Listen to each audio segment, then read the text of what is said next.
Hello my dear students, welcome to Batham class. आइए आज हम फिर कुछ मैट्रिक्स के इम्पॉर्टेंट मल्टीप्लिकेशन के बारे में डिस्कस करते हैं। कुछ अलग तरह के क्वेश्चंस लेते हैं जो एग्जामिनेशन पॉइंट ऑफ व्यू से बहुत ज़्यादा इम्पॉर्टेंट हैं। जैसे पहला क्वेश्चन लिखा है ए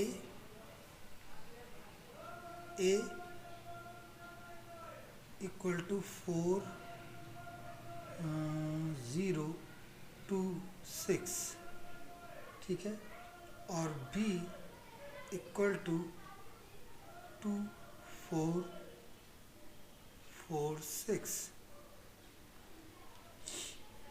देन फाइंड, पता करना है,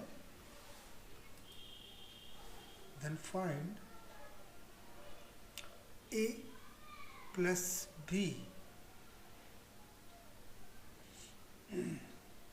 dash equal to a dash plus b dash. ये आप देख पा रहे हैं, डैश का मतलब यहाँ पर जैसे किसी के ऊपर ये लिखा हो डैश, तो इसका अर्थ होता है ट्रांसपोज, ये इसका मीनिंग होता है। तो ये आपको पता होना चाहिए कि अगर डैश है तो डैश मीन्स ट्रांसपोज, और ट्रांसपोज का मतलब मैं पहले भी आपको बता चुका हूँ कि ट्रांसपोज का अर्थ क्या है। सबसे पहले तो हमें a प्लस बी निकालना होगा, तो a प्लस बी कर लेते हैं। a प्लस बी का मतलब जो एक रिस्पेक्टिव, देखिए ऐड तब होता है जब वो सेम ऑर्डर के होते हैं। तो 4 और 2 ऐड हो जाएगा, 6 आ जाएगा, 2 और 4 ऐड हो जाएगा, 6 आ जाएगा, 0 4 ऐड होके 4 हो जाएगा, और 6 6 ऐड होके 12 हो जाएगा। ये हमने यहाँ पर बना लिया, ये प्लस बी आया। अब इसका हमें ट्रांसपोज भी लेना है, जैसे कि क्वेश्चन में लिखा हुआ है, तो हमने इसका ट्रांसपोज ले लिया। तो ट्रांसपोज का मतलब होगा जो रो में है वो कॉलम में कन्वर्ट हो जाए। तो ये देखिए, जो रो में था वो कॉलम में कन्वर्ट हो गया, ए प्लस बी आ गया। अब इसका सेकंड पार्ट जो है उसे भी देख लें, तो उसमें लिखा है ए डैश, उसमें ऐड करना है बी डैश को, मतलब जो ए डैश होगा उसका हमें ए का ट्रांसपोज लेना है। तो ट्रांसपोज तो हमने पहले ही आपको बता दिया, 0 6 और प्लस बी 2 4 4 6, ठीक है, ये हमने ट्रांसपोज लिया। देखिए इसका ट्रांसपोज वही आ रहा है जो, ये इस तरह से इसका मैकेनिज्म है कि इसका ट्रांसपोज देखिए वही निकल रहा है जो है 2 4 4 6, कोई बात नहीं। अब हम इन्हें ऐड करेंगे और देखेंगे क्या इसके इक्वल होता है। 4 2 6 0 4 8 2 4 6 एंड 6 6 12। अब देखिए एक यहाँ पर हमने गड़बड़ कर दिया, 0 और 4 को हमें यहाँ 4 लिखना चाहिए, तो उसे करेक्ट कर लेते हैं। तो अब यहाँ कितना आ जाएगा 4। तो आप देख सकते हैं ये दोनों इक्वल हो गए, तो हम क्या करेंगे, वेरीफाई हो गया।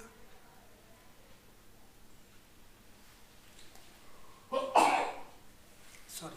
तो आई होप ये क्वेश्चन आपको समझ में आया होगा कि किस तरह से अगर ट्रांसपोज दिया हो तो हम ट्रांसपोज को कैसे सॉल्व कर पाते हैं। बहुत से ऐसे क्वेश्चंस मिलेंगे जिसमें हमें इस तरह की बात करनी होगी, और इस तरह के हम कई क्वेश्चंस आपको पहले भी बता चुके हैं। देखिए जैसे एक क्वेश्चन लिखा हुआ है a इक्वल टू 3 6 9 1 0 1 एंड 2 3 5, ये दे रखा है और कह रहे फाइंड ए स्क्वायर एंड 80। ठीक है, बहुत सिंपल है। क्या करना है हमें ए स्क्वायर और 80 को फाइंड आउट करना है। तो सबसे पहले तो आंसर में हम लिखेंगे 80 कैसे निकलेगा। तो 80 का तो बहुत ही आसान तरीका है। क्या है बच्चों आसान तरीका, कि ट्रांसपोज ले लेना है। तो 3 6 9 1 0 1 2 3 5, ये हो गया 80। अब पहला पार्ट खत्म। अब इससे कहते हैं हमें ए स्क्वायर भी बताओ। तो ए स्क्वायर के केस में हम क्या करेंगे, ए स्क्वायर के केस में हम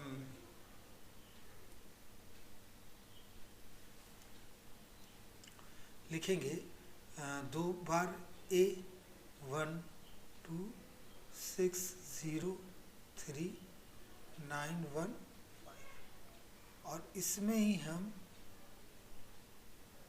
मल्टीप्लाई कर देंगे किसका,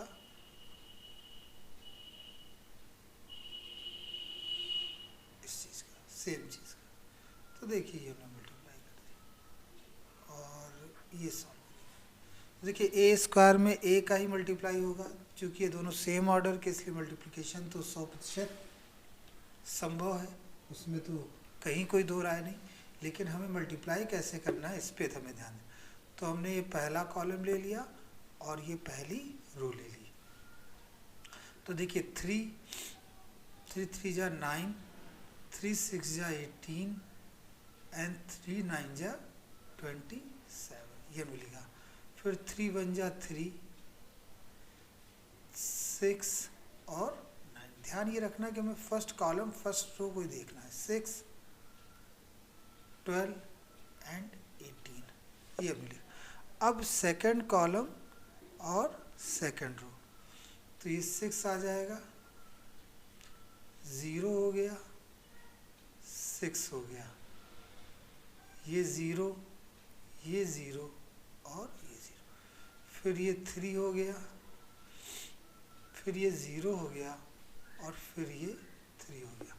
फिर 9 और इसकी बात कर लें तो 9 2 जा 18 हो गया, 9 3 जा 27 हो गया, 9 5 जा 45 हो गया। फिर नज़र नहीं हटनी चाहिए बच्चों, नज़र हटी तो फिर आप क्वेश्चन को प्रॉपरली कर ही नहीं पाएंगे। तो 5 2 जा 10, 15 एंड 5 5 जा 25, ये मिलेगा। अब जैसा आप जानते हैं कि इसको हमें क्या करना है, ऐड करके लिख देना है। तो आइए इनको हम ऐड करके लिख देते हैं। तो ऐड करेंगे तो देखिए कितना आएगा, ऐड करेंगे तो ये सब ऐड होकर 33 हो जाएगा। इसको जब हम ऐड करेंगे तो ये आ जाएगा 45, आप सिंपलीफाई ऐड कर सकते हैं। फिर ये 78, फिर नेक्स्ट ऐड करेंगे तो ये 5 आ जाएगा और यहाँ ऐड करेंगे तो ये 19 आ जाएगा। फिर ये ऐड करेंगे तो यहाँ 9 आ जाएगा और यहाँ 27 आ जाएगा और यहाँ पर 14 और यहाँ पर 46। तो इस प्रकार से आपका ये क्वेश्चन यहाँ पर फिनिश होता है। तो आई होप आपको ये चीज़ समझ में आई होगी कि जो हमने कैसे यहाँ पर इस क्वेश्चन को किया। इसको लाइक करिए और कमेंट बॉक्स में ज़रूर बताइए कि और किस तरह के क्वेश्चंस के आप प्रैक्टिस करना चाहते हैं। Thank you very much.